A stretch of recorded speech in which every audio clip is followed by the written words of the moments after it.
I'm Dell. I'm actually in another meeting. I'm the director of training and development. So Nice to meet you. I'm going to be in and out. Okay. Thank you, Del. Let's see, at the last board meeting, Michelle had us, or last program committee, she had us go in alphabetical order of first name. So I guess that means I'm next. Oh, sorry, I skipped. I'm sorry. No, that's okay. I'm just trying to keep this moving along. So if that's all right. I like your method. Carrie Lefebvre. I'm a volunteer supervisor here. I think I have about 37-ish volunteers right now. And I'm super excited because I also work with the Fostering Futures program, and we've got a lot of things coming up with that. So I think this is a great tie-in with that. And the Fostering Futures program, I know we talked before, but that program is really designed to identify youth who are going to age out of the foster care system and provide them with basic life skills. Okay.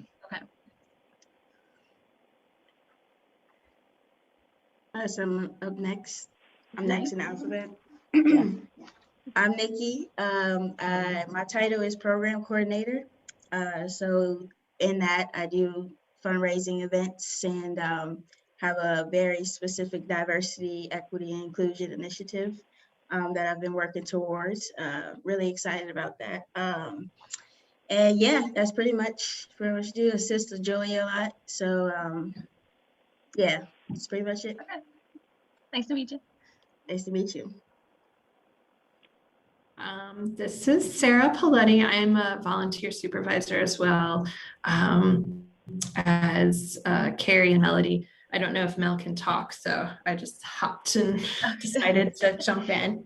But I am currently, I focus mainly on Jefferson County, but again, we all kind of are, balancing and sharing the 3 counties.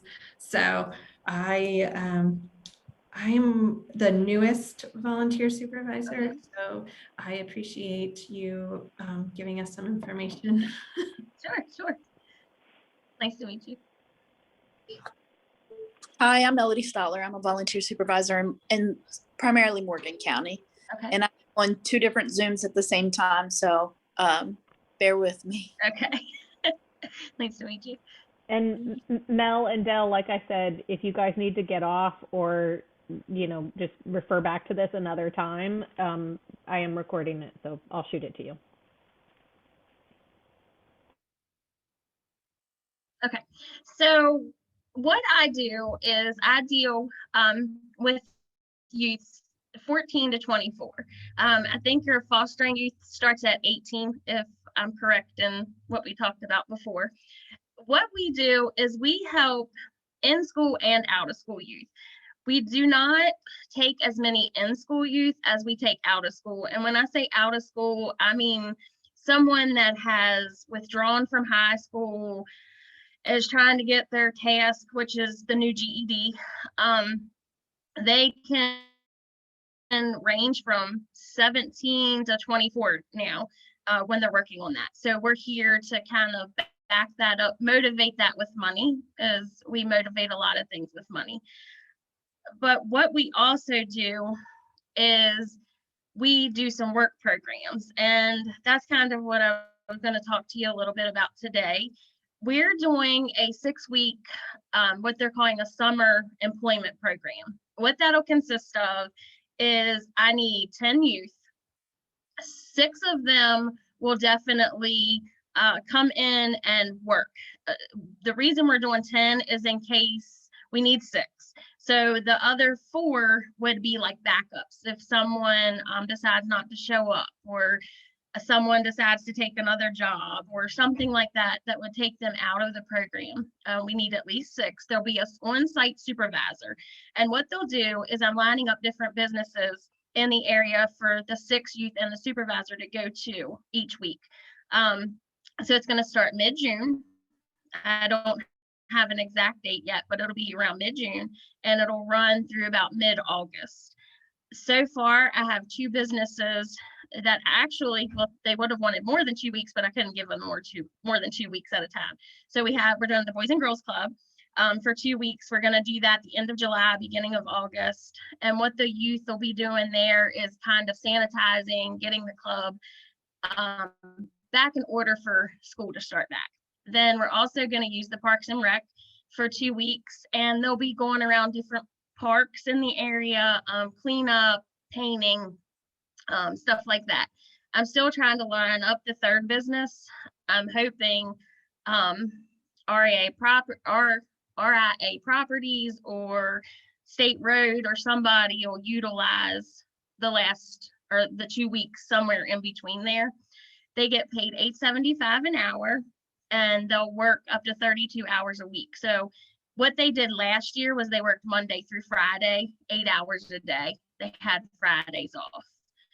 But the cool thing is, once they're in this program, they can utilize everything else that the program has to offer. So we offer resume writing and job searching. It's a 2-day workshop. They can come in, they can take that. Once they're in the youth program, they get paid for coming. So where anybody in the community can come, the youth that are registered with me would actually get paid $200 for coming into that and taking that. We do a financial management class. It's a couple hours on a day. They get $75 for attending that. Then this summer, we didn't do it last summer. We did it, I think it was the summer before. It was called Build It, Share It. And what we did was we took the youth that were registered in the program and we brought them in to build a laptop with Nescorp. I don't know if you guys have heard of them. They're actually in our office. They bring in the pieces of the laptop, they put it together. I think it's like a 3-day setup. Once they're finished building that laptop, they get to take it home with them. They also get paid minimum. Well, this is what we did. Now I'm assuming we're going to do it again. We paid them for the 7 or 8 hours they were here that day building the laptop too. So they also got a paycheck for coming in. So they're going to get the computer, paycheck or certificate. They get that sense of accomplishment. So we also do paid work experiences. So once they do this summer employment, say they're still needing work. They're not sure they want to go to college. They're in that 18-year-old to 24-year range. They don't know what they want to do. We can put them into a paid work experience to try to get them some more experience, or at least to gain some money to help them until they figure out what they want to do. Those run 3 to 6 months. So a little bit longer than that 6 weeks program. But that's basically what we do in a nutshell.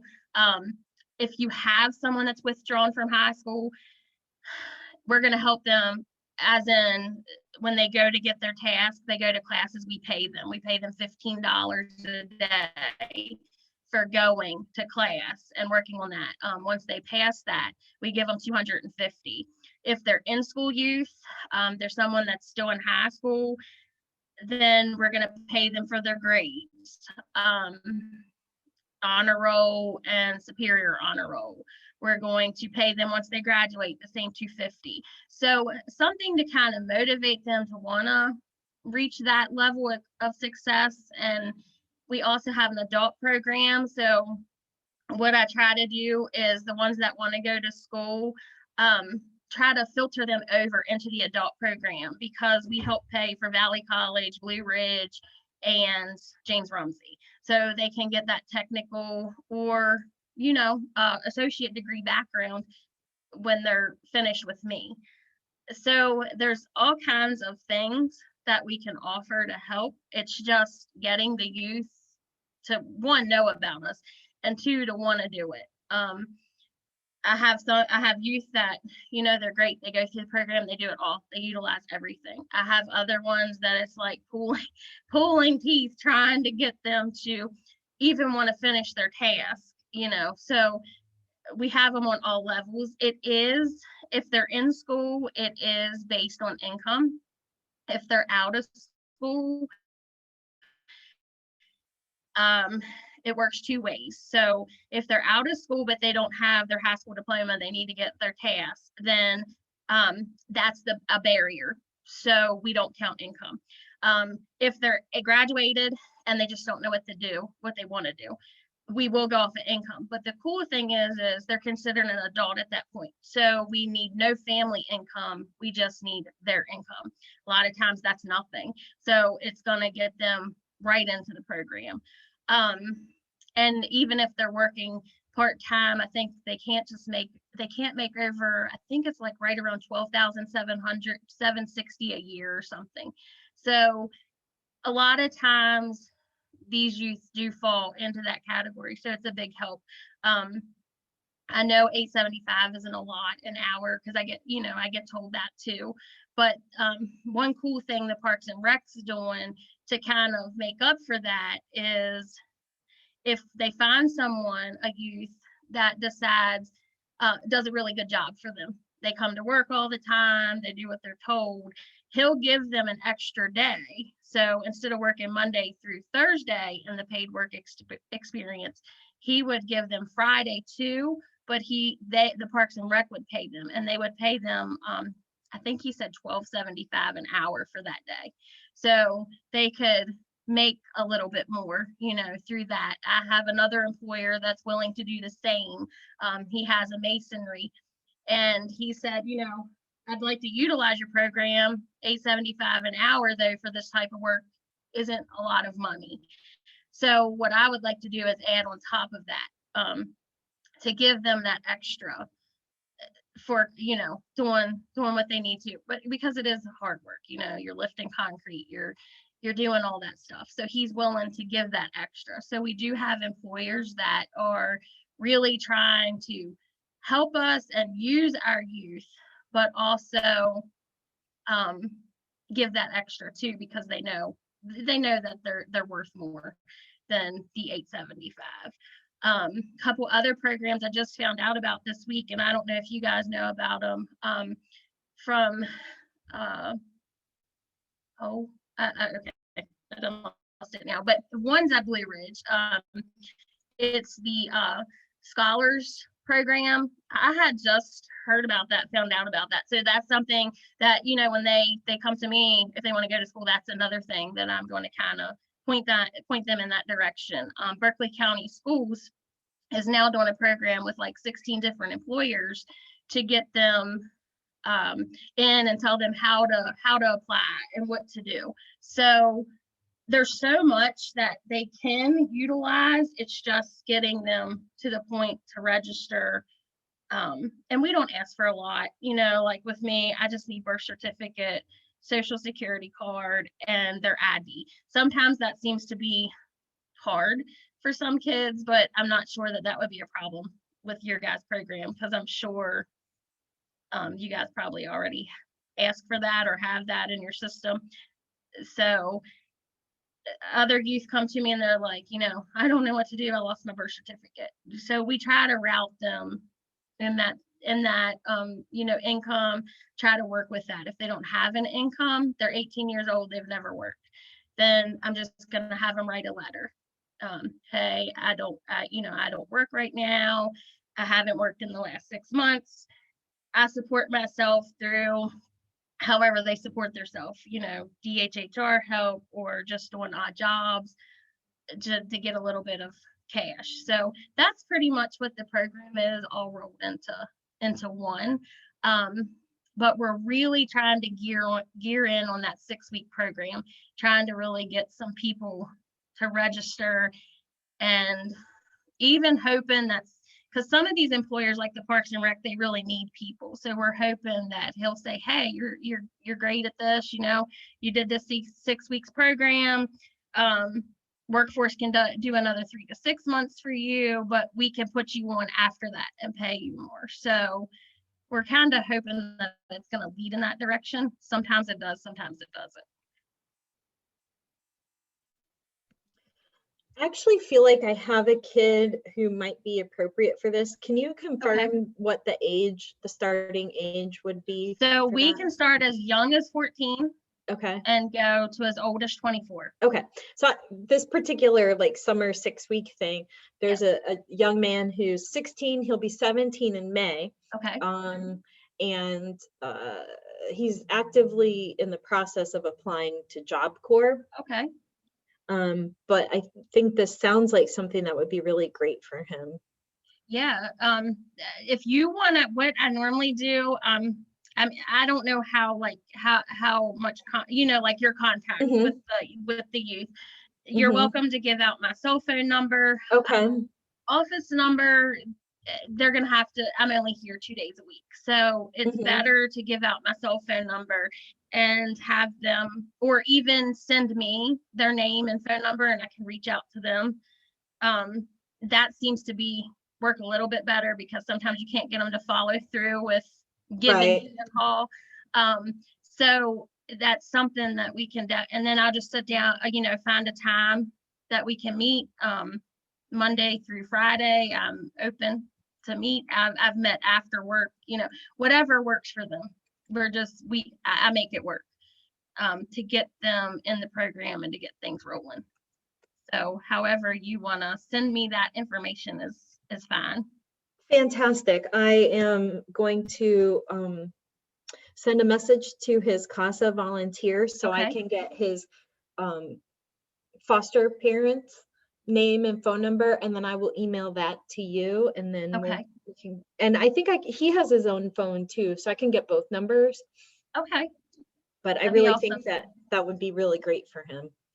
Yep. And the cool thing is I mean, they only have to have a ride here and be picked up from here. So it's like an issue for, because I know sometimes it's, especially in Morgan County, I have youth that live there that trying to find different avenues for them to work up there. So if you have someone in Jefferson County, the Boys and Girls Club's real good about taking our youth to, and in Berkeley Springs, I had a new place called Craft Adventures. He's looking for youth to work for the summer.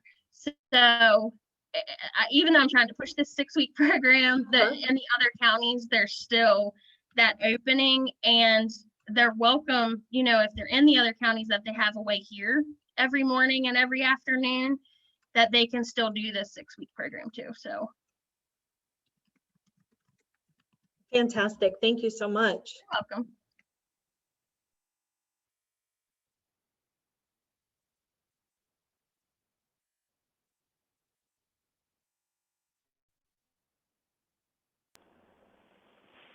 Willetta, I'm just looking up the job scholars information.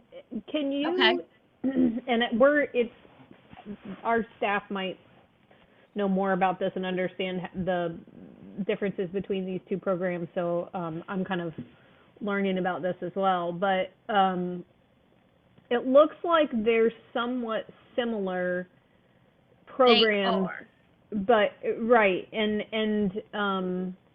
but it sounds like some of the things that you're doing are like the training that they're offering is like manufacturing technician, ag certifications, computer application specialist, cybersecurity, early childhood specialist, HVAC, IT, quality assurance technician, recovery coach academy, which sounds like those are very different tracks than what they are. And that's because they're going through Blue Ridge, and Blue Ridge evidently has a grant geared toward 16 to 24-year-olds. So the way I found out about it is because of my age group of youth. And so my age group fits right into that. And we don't, like transportation is sometimes a huge issue for youth this age group. So Blue Ridge has a way of helping pay for that. If they want to go through that scholar program, they can be in both programs. They can utilize my program and that program, I guess, is the cool thing. So they can go through that program at Blue Ridge, and they can actually be in this program too, and still, they may not want to work, but they can still, get paid for their grades, or, get paid once they graduate or get their tasks. So they can still use both our programs, which is really cool, and get that extra push, you know. So one of the criteria that they list for the job scholars is there's a few things. So you know, there's like group participation, must successfully, you know, participate in group situations and activities, understand and comply with the rules, no disqualifying convictions, no court involvement and or agency supervision. So I don't know if those are okay. those the do you We do have not know. your criteria The identified only somewhere as well? criteria I have is income. So if they're Okay. in school, you know, 14 to 18, between that time of high school, it would be based on income.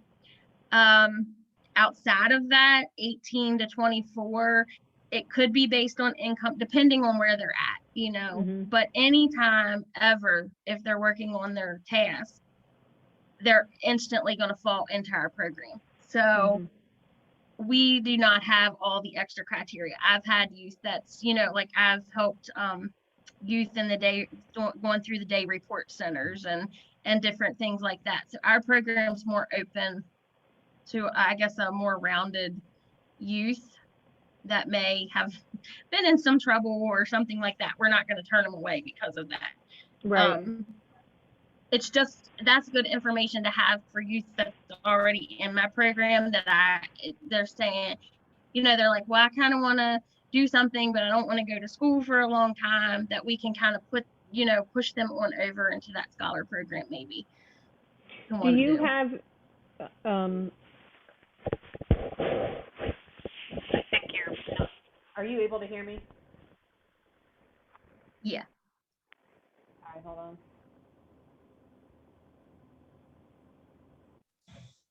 Are you able to hear me now? Yeah. Oh, you Yeah, can. I can hear you. Yes. Yep. You can hear me? Okay. I can hear you. Yeah. Okay. Sorry. Okay. Nothing's lighting up on my end. So I was like, oh God, because I was having computer issues before where it just like stopped. What my question was going to be, if you have if you have your criteria and you know, information actually spelled out in a PDF where we could actually add that to like a resource booklet for our advocates, or share that with our staff, that they can kind of keep their eyes peeled for kids that might fit those criteria. But just if we can even just get that from you, you know, via email, then we can add that. Okay, so what I'll do is I'll send you what we call our screening form. That tells them pretty much what they would need to bring the day. Well, the screening form is going to ask their personal information, name, phone number, address. The barriers, some of the barriers are going to be listed. Foster child is one of the barriers. So that, you know, of course, a lot of them is going to check that. So I'll send you that. I'll send you our brochure that we hand out. And I also just made up like a flyer to send to Chamber of Commerce to do like a blast. I'll send that to you too. That way, Great. that explains the 6 weeks program a little bit more. The brochure kind of explains the whole program rolled all into one. So I'll send that stuff to you guys. Now, when you say foster care, children that are in the foster care system are not eligible for this program? No, they are eligible. Yes. Okay. So they consider that a barrier, what they call a barrier. Let me see, because we have, and what I mean by that is they're usually instantly accepted into the program based on those barriers. So there is 7 of them. Foster child, homeless, runaway, institutionalized, pregnant or have a child, offender, and a high school dropout. So those 7 barriers would be something that instantly would help them get into the program.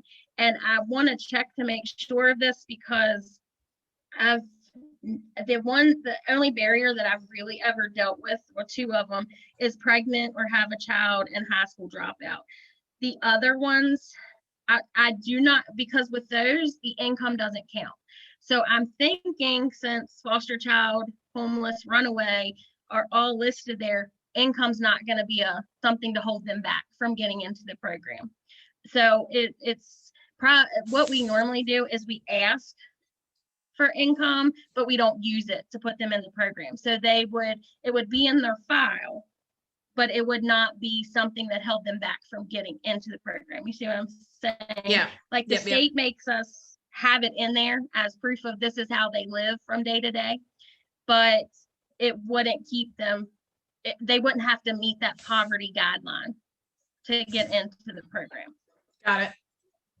Great.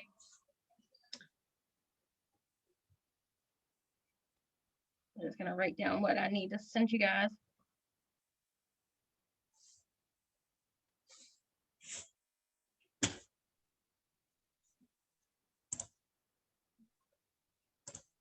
So when we get off here, I'll scan all that stuff through and get it over to you so you have it. Great. All right. That's perfect. Then I can then forward it to my volunteer. Okay, good. Yeah, and I think everything has everything should have my cell phone number on it, but if it doesn't, I'll put that in the email too, just so you guys have it, because that's going to be the best way to get me. Awesome. Okay. Well, thank you, Willetta. I'm sure that we will have a lot more follow-up with you. Okay, yep, that'd be great. You know, like I'm trying really hard to get those 10 youth. I have 6 that tell me they're going to, but they're iffy. So Yeah. I really need to, get that number down so we can get that going. Yeah. And when does that program start? Can you remind me again? It'll start mid-June. I just need to have them registered by May 31st. Got it. Okay. Okay. Very good. Thank you so much. Thank you. We'll be in touch. Okay. Thanks a lot, guys. Thanks so much, Willetta. Thank you. Have a good day. Thanks, gang. Bye. Bye. Bye.